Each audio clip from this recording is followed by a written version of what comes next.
ಪ್ರಿಯ ವೀಕ್ಷಕರಿಗೆ ನನ್ನ ನಮಸ್ಕಾರ. ಇವತ್ತು ನಾನು ಕರ್ನಾಟಕ ಅಟೆಂಡೆನ್ಸ್ ಮ್ಯಾನೇಜ್ಮೆಂಟ್ ಸಿಸ್ಟಮ್ ಅಪ್ಲಿಕೇಶನ್ನಲ್ಲಿ ಯಾವ ರೀತಿ ನೋಂದಣಿ ಮತ್ತು ಲಾಗಿನ್ ಮಾಡಬೇಕೆಂಬ ಮಾಹಿತಿಯನ್ನು ತಿಳಿಸಿಕೊಡುತ್ತೇನೆ. ಮೊದಲನೆಯದಾಗಿ ಈ ಅಪ್ಲಿಕೇಶನ್ ಅನ್ನು ಆಂಡ್ರಾಯ್ಡ್ ಬಳಕೆದಾರರು ಪ್ಲೇ ಸ್ಟೋರ್ನಿಂದ ಮತ್ತು iOS ಬಳಕೆದಾರರು ಆಪ್ ಸ್ಟೋರ್ನಿಂದ ಡೌನ್ಲೋಡ್ ಮಾಡಿ ಇನ್ಸ್ಟಾಲ್ ಮಾಡಿಕೊಳ್ಳಿ.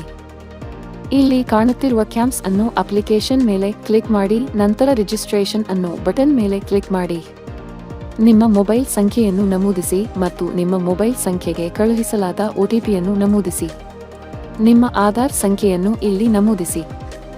ಕನ್ಸೆಂಟ್ ಚೆಕ್ ಬಾಕ್ಸ್ ಮೇಲೆ ಕ್ಲಿಕ್ ಮಾಡುವ ಮೂಲಕ ನಿಮ್ಮ ಸಹಮತಿಯನ್ನು ನೀಡಿ OTP ಆಪ್ಷನ್ ಅನ್ನು ಸೆಲೆಕ್ಟ್ ಮಾಡಿ. ಜನರೇಟ್ OTP ಅನ್ನು ಬಟನ್ ಮೇಲೆ ಕ್ಲಿಕ್ ಮಾಡಿ. OTPಯನ್ನು ನಿಮ್ಮ ಆಧಾರ್ ನೋಂದಾಯಿತ ಮೊಬೈಲ್ ಸಂಖ್ಯೆಗೆ ಕಳುಹಿಸಲಾಗುವುದು.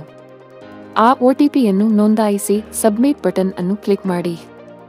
ನೆನಪಿರಲಿ, ಈ ಆಧಾರ್ ಸಂಖ್ಯೆ ನಮೂದಿಸುವ ಪ್ರಕ್ರಿಯೆಯು ಕೇವಲ ಒಂದು ಬಾರಿಯ ಚಟುವಟಿಕೆಯಾಗಿದೆ. ನಿಮ್ಮ ಆಧಾರ್ ಸಂಖ್ಯೆಯು HRMSನಲ್ಲಿ ಲಿಂಕ್ ಆಗಿದ್ದರೆ ನೀವು KJD ಸಂಖ್ಯೆಯನ್ನು ನಮೂದಿಸುವ ಅಗತ್ಯವಿರುವುದಿಲ್ಲ. ಇಲ್ಲದಿದ್ದಲ್ಲಿ ನಿಮ್ಮ KJD ಸಂಖ್ಯೆಯನ್ನು ಇಲ್ಲಿ ನಮೂದಿಸಿ ಮತ್ತು ಸಬ್ಮಿಟ್ ಬಟನ್ ಕ್ಲಿಕ್ ಮಾಡಿ. ನಿಮ್ಮ ಹೆಸರು, ಡೆಸಿಗ್ನೇಷನ್, ಇಲಾಖೆ ವಿವರನ್ನು ಬಿತ್ತರಿಸಲಾಗುವುದು. ನಂತರ ನೆಕ್ಸ್ಟ್ ಅನ್ನು ಬಟನ್ ಅನ್ನು ಕ್ಲಿಕ್ ಮಾಡಿ. ಈ ಮೇಲೆ ತಿಳಿಸಲಾದ ಸೂಚನೆಯನ್ನು ಅನುಸರಿಸುತ್ತಾ ಕ್ಯಾಪ್ಚರ್ ಇಮೇಜ್ ಮೇಲೆ ಕ್ಲಿಕ್ ಮಾಡಿ. ನಿಮ್ಮ ಭಾವಚಿತ್ರವನ್ನು ಸೆರೆಹಿಡುವ ಮೂಲಕ ಓಕೆ ಅನ್ನು ಬಟನ್ ಅನ್ನು ಕ್ಲಿಕ್ ಮಾಡಿ. ಸೆರೆಹಿಡಿದ ಭಾವಚಿತ್ರವನ್ನು ನಿಮ್ಮ ಆಧಾರ್ ಫೋಟೋದೊಂದಿಗೆ ಕಂಪೇರ್ ಮಾಡಲಾಗುವುದು. ಅದು ಹೋಲಿಕೆಯಾದಲ್ಲಿ ನಿಮ್ಮ ನೋಂದಣಿ ಪ್ರಕ್ರಿಯೆ ಯಶಸ್ವಿಗೊಳ್ಳುವುದು.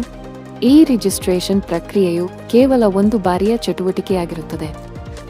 ನಿಮ್ಮ ಅಟೆಂಡೆನ್ಸ್ ಅನ್ನು ಮಾರ್ಕ್ ಮಾಡಲು ಲಾಗಿನ್ ಬಟನ್ ಮೇಲೆ ಕ್ಲಿಕ್ ಮಾಡಿ. ನಂತರ ಮಾರ್ಕ್ ಮೈ ಅಟೆಂಡೆನ್ಸ್ ಮೇಲೆ ಕ್ಲಿಕ್ ಮಾಡಿ. ನಿಮ್ಮ ಕಚೇರಿ ಸಮಯವನ್ನು ಆಯ್ಕೆ ಮಾಡಿ. ನೆಕ್ಸ್ಟ್ ಅನ್ನು ಬಟನ್ ಅನ್ನು ಕ್ಲಿಕ್ ಮಾಡೋ ಮೂಲಕ ನಿಮ್ಮ ಭಾವಚಿತ್ರವನ್ನು ಸೆರೆಹಿಡಿಯಿರಿ.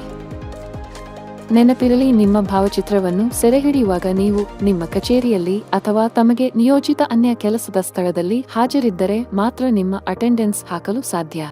ಪ್ರತಿದಿನ ಕೇವಲ ನಿಮ್ಮ ಭಾವಚಿತ್ರ ಸೆರೆಹಿಡಿಯುವ ಮೂಲಕ ಅಟೆಂಡೆನ್ಸ್ ಅನ್ನು ಹಾಕಬಹುದು. ಹಾಜರಾತಿ ವಿವರವನ್ನು ನೋಡಲು ವ್ಯೂ ರಿಪೋರ್ಟ್ ಮೇಲೆ ಕ್ಲಿಕ್ ಮಾಡಿ. ಇನ್ನು ನೀವು ಕ್ಯಾಂಪ್ಸ್ ಅಪ್ಲಿಕೇಶನ್ ಅನ್ನು ಡೌನ್ಲೋಡ್ ಮಾಡಿಲ್ಲವೇ? ಹಾಗಾದರೆ ಈ ಕೂಡಲೇ ಡೌನ್ಲೋಡ್ ಮಾಡಿ ನಿಮ್ಮ ಹಾಜರಾತಿಯನ್ನು ದಾಖಲಿಸಿ. ಹೆಚ್ಚಿನ ಮಾಹಿತಿಗಾಗಿ ನಿಮ್ಮ ಇಲಾಖೆಯ ಸಹಾಯವಾಣಿಯನ್ನು ಸಂಪರ್ಕಿಸಿ. ವಿಡಿಯೋವನ್ನು ವೀಕ್ಷಿಸಿದ್ದಕ್ಕಾಗಿ ನಿಮಗೆ ಧನ್ಯವಾದಗಳು.